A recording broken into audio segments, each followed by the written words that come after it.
सज्जनों जय श्री राम। सज्जनों, प्रेम शब्द बहुत प्रचलित है। प्रेम शब्द का आध्यात्मिक अर्थ आप जाने। प्रेम का माने क्या होता है? भौतिक जगत में किसी पुरुष से किसी महिला से लगाव हो जाने पर लोग कहते हैं कि प्रेम हो गया, प्रेम विवाह हो गया, प्रेमी है, प्रेमिका है।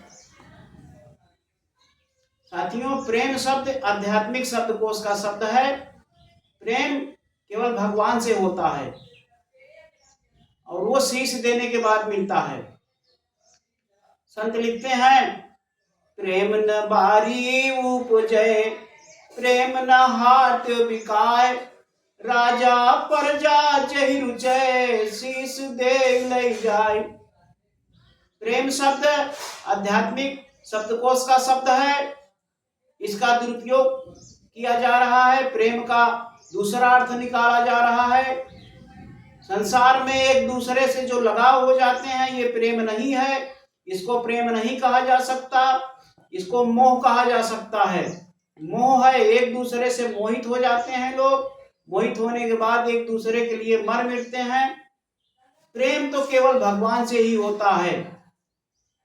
प्रेम सांसारिक लोगों से करने के बाद प्रेम में धोखा भी होता है, प्रेम में जाने चली जाती हैं।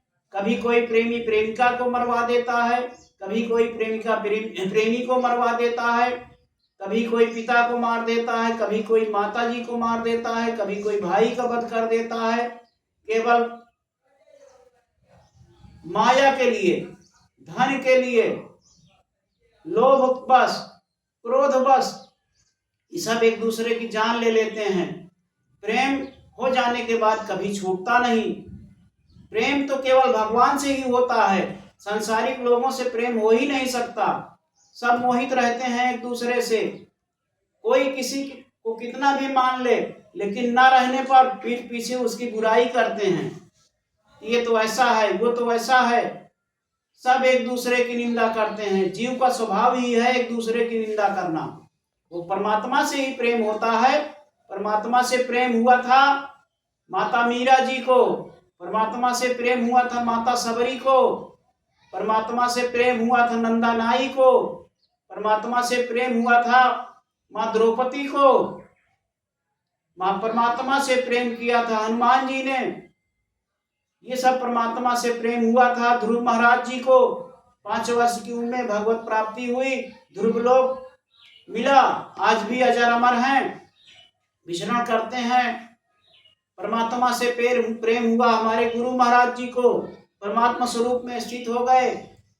गुरु भगवान गुरु दादा जी को, परमहंस महाराज अनसुईया चित्रकूट वाले, ये परमात्मा से प्रेम हो जाने के बाद परमात्मा धोखा नहीं देते।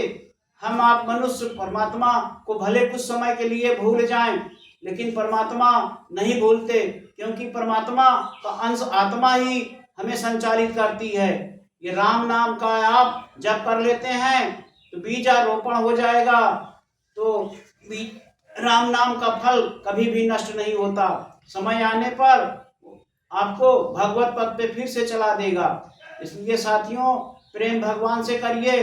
संसार में अपने कर्तव्य की पूर्ति के लिए, कहीं शादी हो जाए, बच्चे हो जाए, माता पिता हो जाएं, उनकी सेवा करिए, उनको पढ़ाइए लिखाइए, अपने कर्म से अपने कर्ज से मुक्त होइए, आध्यात्मिक जानकारी लेते रहिए, राम नाम भजन करते रहिए।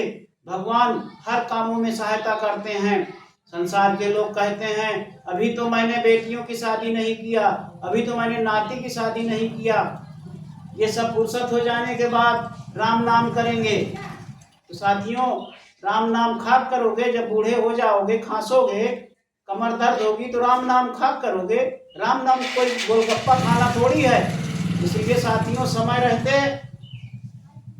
रहते राम नाम ओम नाम शुरू कर दें, आध्यात्मिक पुस्तक पढ़ें, रामचरितमानस का अध्ययन करें, श्रीमद् भागवत गीता का अध्ययन करें, यथार्थ गीता प्राप्त करें, अच्छा इंसान बने, भगवान के प्रिय बने, सुखमय जीवन व्यतीत करें। जय श्री राम सज्जनों।